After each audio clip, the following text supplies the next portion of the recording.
안녕하세요. 에듀라이크 학습설계사 김윤기입니다. 이번 시간에는 도서관 사서 자격증에 대해서 최근 많은 문의들이 있었어서 이 내용에 대해서 알려드리려고 하고요. 그 전에 저희 지난 영상에서 질문 주셨던 댓글들 답변 드리는 시간부터 가져보도록 하겠습니다. 먼저 첫 번째 영상이었던 그 온라인 수업 수강하는 방법에 있어서 비니3495님께서 수업을 듣고 학업을 일과 같이 진행하면 직장인들이 따라가기가 많이 버거울 수도 있는데 괜찮은 편인가요? 라고 질문 주셨거든요. 일단 학점은행제라는 제도의 수업 진행 절차를 영상에서 한번 다뤘었는데 설명을 드렸었던 것처럼 이 제도를 진행하시는 대부분의 분들이 직장인 분들입니다. 그렇다 보니까 직장인 분들의 수요가 많아서 난이도가 쉽다라고도 말씀을 드릴 수도 있지만, 그거에 반면해서 이제 어떻게 보면 저희 에듀라이크의 담당자들이 1대1로 관리를 도와주면서 도움이 필요할 때마다 이제 연락을 주시면 즉각 바로바로 도움을 제공을 하고 있거든요. 그렇다 보니까 그냥 간단하게 말씀을 드려서 정말 어렵지 않게 준비하실 수 있습니다. 그럼 김주영 학습설계사님은 어떤 도움을 주시고 계신가요? 일단 대부분의 담당자분들이 비슷할 수도 있지만 학사 일정에 대한 사전 공지라던가, 그리고 레포트 준비를 할 때의 참고 자료, 그리고 어떤 식으로 작성을 하면 되는지에 대한 요령 파일, 그리고 이제 시험 같은 경우에도 이제 아무래도 온라인으로 진행이 되다 보니까 오픈북 응시가 가능한데, 그 오픈북 응시도 어떤 식으로 하면 조금 더 수월한지와 각종 참여도나 이런 부분들에 있어서 계속 도움을 드리고 있습니다. 김주영 설계사님만의 노하우는 없는 건가요? 어, 다른 설계사분들이랑 다른 저만의 장점, 뛰어난 점이라고 한다면 저는 좀 학생분들과 좀 친밀감을 형성하려고 좀 많이 노력을 하는 편인 것 같습니다. 그럼 혹시 그 아드님이 이쁘잖아요. 아드님 사진도 가끔씩 제공해 주실 수 있나요? 학업과 좀 관련이 없는 내용이라서 궁금해 하신다면 보여드릴 수는 있는데, 아직까지는 요청을 하신 분이 없어서 아쉽지만 그렇습니다. 아쉽다고 하시니까요. 학습자분들께서 아드님 궁금하시거나 사진 받고 싶으시면 언제든지 요청해 주시면 될 것 같습니다. 커트. 두 번째 질문인데요. 평생교육 바우처 관련된 내용입니다. YVESS2님께서 평생교육 바우처 5회는 신청 끝났나요? 라고 질문 주셨거든요. 네. 이 부분에 대해서 답변 드리겠습니다. 우선 오늘 촬영 날짜 기준으로 2025년 3월 5일이거든요. 저희가 이제 조금 전에 관련 기관에 문의를 해서 이제 받아온 답변입니다. 그 이전에 저희가 영상에서 말씀드렸다시피 평생교육 바우처가 지금 지자체로 이제 운영이 될 예정이다 보니까 그때도 한번 말씀드렸지만 3월 중으로 이제 공지가 나올 것이다 라고 제가 말씀을 드렸는데요. 이거 관련해서 혹시 또 추가로 진행된 사항이 없는지 문의를 해보니 아직은 없다 라고 하셨습니다. 그래서 아직 평생교육 바우처로 지금 준비를 하시려는 분들도 많이 좀 기다리고 있으신 상황이신데요. 일단은 아쉽지만 조금 더 대기를 해줘야 될 것 같습니다. 그렇다고 지금 이게 신청이 안 되는 것은 아니고요. 조금 더 기다려야 봐야 될 것 같다라고 알고 계시면 될 것 같습니다. 3월 중으로 나오기는 한다고까지는 답변을 받았거든요. 그래서 좀 더 기다려주시면 좋을 것 같고요. 이한민 설계사님께서 바우처 카드가 빨리 나오게 해주실 수는 없나요? 커트. 세 번째 질문입니다. 평생교육 바우처 지원을 받으면 그 지원 금액을 다 쓰고 부족한 금액은 본인 부담인 것이 맞나요? 라는 질문을 비니3495님께서 질문 주셨습니다. 네, 맞습니다. 지난번 영상 때 제가 한번 설명을 드렸었는데요. 바우처 카드를 신청을 하시면 이게 그 농협 카드 쪽으로 해서 체크카드 형식으로 발급이 됩니다. 예를 들어서 바우처 지원을 받아서 35만 원이 카드에 이제 입금이 되면 카드랑 그리고 그 연결된 계좌가 이렇게 나올 거예요. 그러면 예를 들어서 학자원의 등록금 60만 원이라도 가정을 하면은 35만 원을 먼저 차감되는 형식으로 생각해 주시면 되고요. 그러면 35만 원에서 60만 원을 차감했을 때 25만 원이 부족하잖아요. 그거를 본인 개인 돈으로 무통장 입금으로 이제 입금을 해서 채워주시거나, 아니면은 신용카드를 쓰신다면은 신용카드로 할부로 결제를 하시거나, 이렇게 선택이 가능합니다. 그래서 자기 부담이 맞는 거죠. 네, 이렇게 해서 이제 평생교육 바우처와 온라인 수업 수강하는 방법 질문 주신 분들 답변을 드렸고요. 자, 이제 본론으로 들어가서 저희 1부에서는 이제 도서관 사서 자격증에 대해서 알아보도록 하겠습니다. 네, 이제 도서관 사서 자격증에 대해서 알아볼 차례인데요.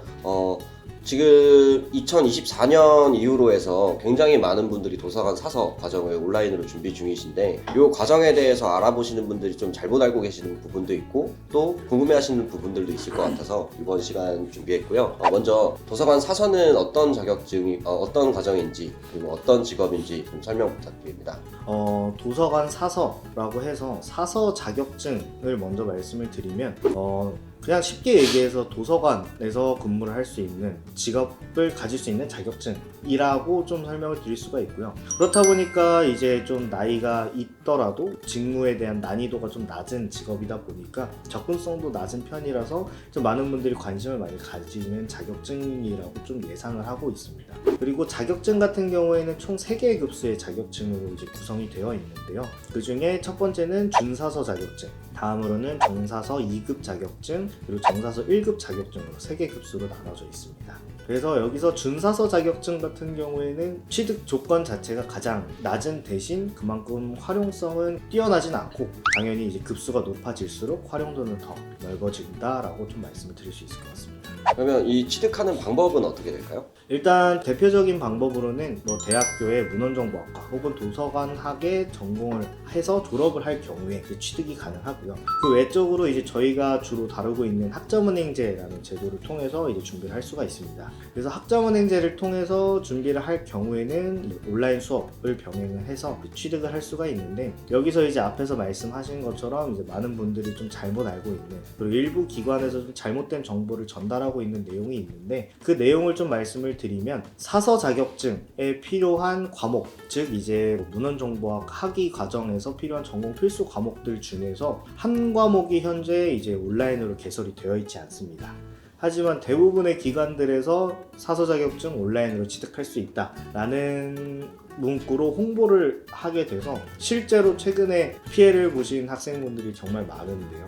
그렇다 보니까 정확하게 딱 팩트를 말씀을 드리면 사서 자격증의 전공 필수 과목 한 과목은 오프라인으로만 진행이 가능하다라는 부분을 먼저 좀 말씀을 드리고 싶습니다. 그러면 저희 연락 주시는 분들이 준사서도 연락을 많이 주시고 정사서도 많이 연락을 주시는데 준사서랑 정사서는 동일하게 되는 건가요? 급수가 다르니까. 일단 취득 조건을 먼저 좀 간단하게 말씀을 드리면 준사서 자격증 같은 경우에는 문헌정보학 혹은 도서관학의 이제 2년제 전문대를 졸업할 경우에 발급이 가능합니다. 하지만 여기서 준사서 자격증에서 요구하는 2년제 문헌정보학 과정은 학점은행제로 개설이 되어 있지 않은 전공이기 때문에 만약에 준사서 자격증을 취득을 한다라고 하면 직장을 다니면서 온라인으로 준비가 제한되는 과정이다. 그렇다 보니까 저희가 많이 추천을 드리는 과정은 정사서 2급 과정을 좀 추천을 드리는데 그 정사서 2급 자격증 같은 경우에는 4년제 문헌정보학 과정이 학점은행제로 이제 개설이 되어 있는 전공입니다. 그럴 경우에 이제 정사서 2급 자격증 같은 경우에는 취득까지의 소요되는 기간은 앞에서 다뤘던 내용처럼 4년제 학사 기준으로 이제 알아봐 주시면 되는데요. 그래서 4년제 학사라고 했을 때 전공 60, 교양 30, 일반 50학점 총 140학점을 온라인으로 이수를 해주시면 됩니다. 대부분 연락 주시는 분들 보니까는 대학교를 이미 졸업하신 분들이 연락을 많이 주시더라고요. 그분들은 어떻게 될까요?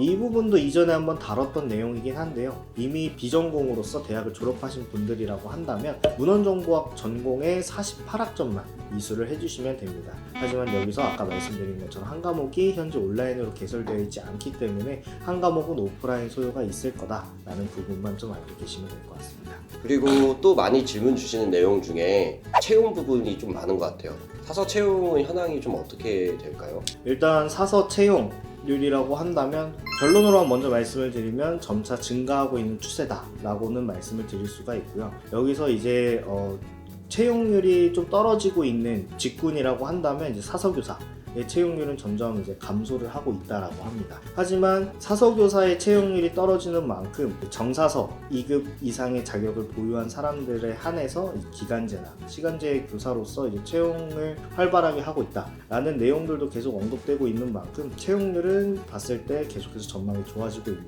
과정이다라고 좀 말씀을 드릴 수 있을 것 같습니다. 사서 직군이 은퇴하는 커뮤니티, 은퇴자들 모이는 커뮤니티를 보면은 생각보다 많이 힘들다 이런 내용들이 있는데 실제로는 어떤가요?